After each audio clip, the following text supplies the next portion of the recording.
Gold trusted gold buyers మీరు తాకట్టు పెట్టిన బంగారాన్ని విడిపించి ఈ రోజు ఉన్న మార్కెట్ ధరకు కొనబడను.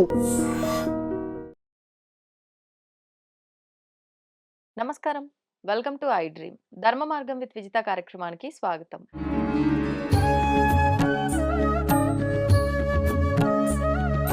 ప్రస్తుతం మనతో పాటు ఉన్నారు ప్రముఖ ఆధ్యాత్మికవేత్త ప్రొఫెసర్ సత్యనారాయణ మూర్తి గారు. ఇప్పుడు వారితో మాట్లాడతాం.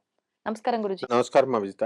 గురుగారు, ఎక్కువగా ఆర్థికమైన ఇబ్బందులతో బాధపడుతూ ఉంటారు. చాలా మంది అంటే వచ్చే ధనం సరిపోక ఎక్కువగా అప్పులు చేస్తూ ఉంటారు. అంటే కావాలని ఏదైనా శుభకార్యానికో లేదంటే ఏదైనా గృహం నిర్మాణానికో అప్పులు చేస్తే పర్వాలేదు కానీ అనవసరమైన వాటికి అప్పులు చేయకూడదని పెద్దవాళ్ళు చెప్తూ ఉండేవారు. అవును. అంటే ఇలా అనవసరమైన వాటికి అవసరమైన వాటికి దేనికైనా సరే అప్పులు చేయడం అనేది అంత కరెక్ట్ పద్ధతి కాదు. అది మనం తీర్చుకోవాలన్నా తీర్చుకోలేము, ఇబ్బంది పడుతూ ఉంటాము. అలాంటి వారికి ఏదైనా విశేషమైన మంత్రం కానీ ఏదైనా ఆరాధన కానీ ఉంటే తెలియజేయండి. తప్పకుండా అమ్మా. మనకి ఈ చతుర్వేదాలలో మనకి అప్పుల గురించి తీరిపోయే మార్గాన్ని చూపించినాయి. అంటే అధర్వణ వేదంలో మనకి క్లియర్గా ఈ అప్పుల బాధ పోగొట్టుకునేటటువంటి మంత్రాలు ఇవ్వబడ్డాయి. అనేకమైనటువంటి సమస్యలకు ఒక్కొక్క సమస్యకి శత్రునాశనం కోసం ఒక మంత్రం, పుత్ర సంతానం కోసం ఒక మంత్రం, ఇలా అనమాట అప్పుల బాధ గురించి చెప్పబడింది. అయితే మన జాతక చక్రంలో కనుక కుజుడు నేచపట్టిన, శత్రుక్షేత్రాల్లో ఇరుక్కుపోయిన, లేకపోతే శత్రు స్థానాల్లో ఉన్న, శత్రు గ్రహాలు చూసిన, ఇలా కొన్ని పర్టికులర్ కేసెస్ ఉంటాయన్నమాట, క్లాజెస్. ఆ క్లాజెస్ లో పడినప్పుడు అప్పుల బాధలోకి వెళ్తారు వీళ్ళు. అనవసరమైనటువంటి అప్పులు. మరి గురుడు 12వ స్థానంలోకి వచ్చినప్పుడు గురుడు గ్రహ మార్పుల వల్లే గురుడు వ్యయంలో ఉన్నప్పుడు ఆటోమేటిక్ గా అప్పు చేయడం చేత కాని వాడు కూడా అప్పు చేసేస్తాడు. అసలు సాధారణంగా మనము ఒక ఇల్లు కడుతున్నాం అనుకో, అప్పుడు అందరినీ అప్పులు అడిగితే ఎవరు ఇవ్వనటువంటి వాళ్ళు మన గురుడు 8వ ఇంట్లోకి వస్తే, ఇది ఉంచమ్మా, ఇగో డబ్బులు ఉంచు, ఇదిగో ఇల్లు కట్టేసిన తర్వాత ఇవ్వండి అని చెప్పేసి వాళ్ళు ఇచ్చి వెళ్ళడం జరుగుతుంది. మనం ఎక్కువ ప్రయాస పడకుండానే సునాయాసంగా. అందుకనే ముహూర్తాల్లో కూడా చాలా ముహూర్తాల్లో అష్టమ గురుడు యొక్క ఉన్నా సరే ఈ శంకుస్థాపన ముహూర్తాలు వీటిల్లో ముహూర్తాల్లో పెడుతూ ఉంటారు.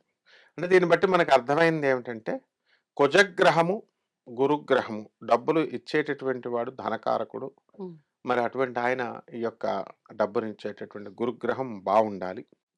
అలాగే కుజగ్రహము శత్రుక్షేత్రాల్లో లేకుండా మంచిగా ఉన్నప్పుడు అప్పులు మనం చెయ్యం. ఓకే, మనం పూర్వజన్మ కర్మలను బట్టి మన గ్రహస్థితులు అనేటటువంటివి మన కొండల్లో ఏర్పడతాయి అన్నమాట. వాటి ద్వారానే మనం ప్రవర్తిస్తాం. ఇప్పుడు అప్పు చేయకూడదు అనుకుంటూ అప్పులు ఎందుకు చేస్తామంటే, పూర్వజన్మలో మనకు రుణం ఉంటేనే. అప్పిచ్చేవాడు మనకు పూర్వజన్మలో మనం వాడికి అప్పిచ్చాం అనమాట. వాడు మనకి ఎగ్గొట్టాడు కాబట్టి ఈ జన్మలో మనం వాడి దగ్గర అప్పు తీసుకుంటాం. ఇలాంటి లాజిక్స్ ఉన్నాయి. మనకి అతని డబ్బు మనకి ఈ జన్మలో అతని దగ్గర ఉండిపోయినా నెక్స్ట్ జన్మలో అయినా అతను మనకి ఇవ్వాల్సిందే. కర్మ ఫలితము అండ్ గ్రహాల మార్పు రెండిటి ప్రభావం ఉంటది. కర్మ ఫలితమే గ్రహ రూపంలో మనకు సూచిస్తుంది. అంటే గ్రహాలను బట్టి మనం సూచించవచ్చు. ఇతను పూర్వజన్మలో ఇతనికి ఓహో ఇతను అప్పున్నాడు, ఫలానా వాడు అప్పున్నాడు. రుణానుబంధ రూపేణ పశుపత్ని సుతాలయం. రుణం ఉంటేనే మనకి పూర్వజన్మలో వీళ్ళు భార్యగా, బిడ్డగా, పిల్లలుగా వాళ్ళంతా కూడా వస్తూ ఉంటారు. అలాగే ఈ యొక్క అప్పులు తీసుకుని మనం కనుక ఎగ్గొట్టినా, లేకపోతే వేరే వాళ్ళు పెద్ద లంసం అమౌంట్లో చీటింగ్ చేసి ఈ ఆర్పీలు అని చెప్పి, నిధులని చెప్పి, గుప్త నిధులని ఇలా అని అలా అని మోసాలు చేసుకుంటా ఉంటారు. డబ్బులు పోతా ఉంటాయి. వీళ్ళు ఏమిట్రా కారణము అని అంటే, పూర్వజన్మలో వాళ్ళకి రుణపడి ఉన్నారనమాట. గరుడ పురాణం ఏం చెప్తుందంటే, ఉచితంగా మనకి అన్నం పెడుతున్నారు కదా అని చెప్పేసి మనం కనుక రోజు ఎవరింటికన్నా వెళ్ళి కనుక మనం తిన్నట్లయితే మనం వాళ్ళకి రుణపడిపోతామని ఉంది గరుడ పురాణంలో. అంటే అప్పుడప్పుడు వెళ్ళొచ్చు, తప్పులేదు. కానీ మనము ఇతరుల మీద మనం ఆధారపడినప్పుడు ఆ యొక్క కర్మ సిద్ధాంతం ప్రకారము, న్యూటన్స్ థర్డ్ లా ప్రకారము, to every action there is an equal and opposite reaction. But ప్రతిచర్య ఉంటుంది. మనం తిన్నప్పుడు వాళ్ళకి మనం చెల్లించాలి. అది తెలిసి తిన్నా తెలియక తిన్నా సరే కూడా. కాబట్టి ఈ విధంగా మనకి అప్పుల్లో ఉన్నటువంటి వాళ్ళందరూ కూడా మనం బాధపడకుండా కష్టపడుతూ దైవకంగా మనము కొన్ని నియమాలు పాటిస్తూ ఒక 41 రోజుల్లో అథర్వణ వేదం చెప్పినటువంటి ఒక మంత్రాన్ని మనం చెప్దాం. ఆ మంత్రం వల్ల వీళ్ళందరూ కూడా కంపల్సరీ ఆ రుణాన్ని నుంచి వీళ్ళు విముక్తులవుతారు. హ్మ్.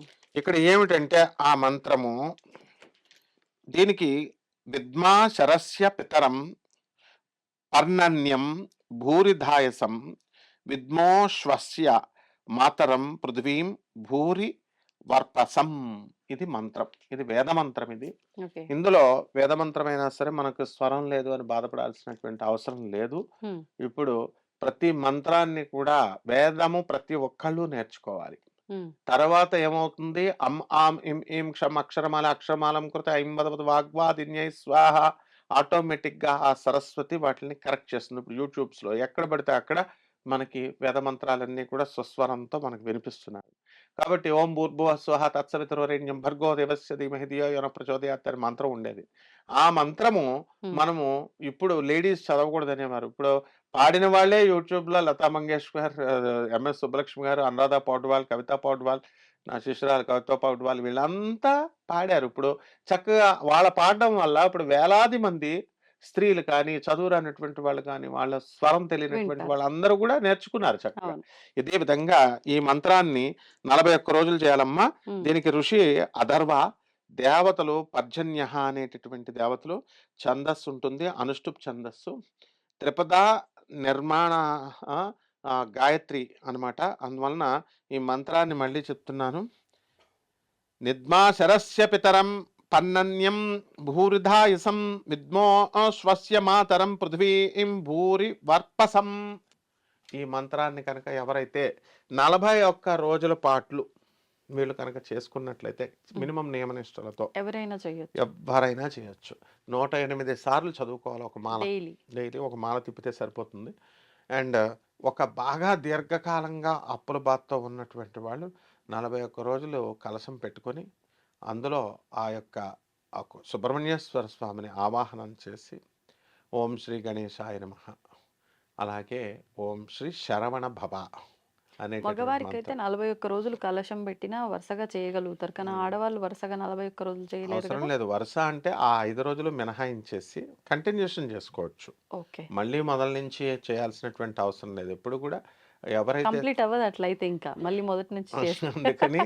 అందుకని ఆ 5 రోజులు వదిలేసి మిగతాది శుద్ధయిన తర్వాత మనము మిగతా రోజుల్లో మనం కంటిన్యూషన్. కంటిన్యూషన్ చేసుకోవచ్చు. 41 రోజులు కట్టిన ఆ బాధల్లో మారేడాకును తెచ్చి చక్కగా శివుడి మీద లేదా సుబ్రహ్మణ్యేశ్వర స్వామి పాదాల దగ్గర, శివుడి పాదాల దగ్గర ఈ యొక్క మారేడాకుని ఆ సీజన్లో దొరికేటటువంటి పుష్పాలని, ముఖ్యంగా ఎర్రని పుష్పాలు కనుక ఉన్నట్లయితే ఆ స్వామివారు పాదాల దగ్గర పెట్టి మంత్ర జపం చేసుకొని చిన్న గుడోదక నివేదనం అంటే ఈ యొక్క బెల్లం ముక్క నైవేద్యాన్ని కనుక పెట్టినట్లయితే సరిపోతుందమ్మా. ధన్యవాదాలు గురుజీ. ధన్యవాదాలు.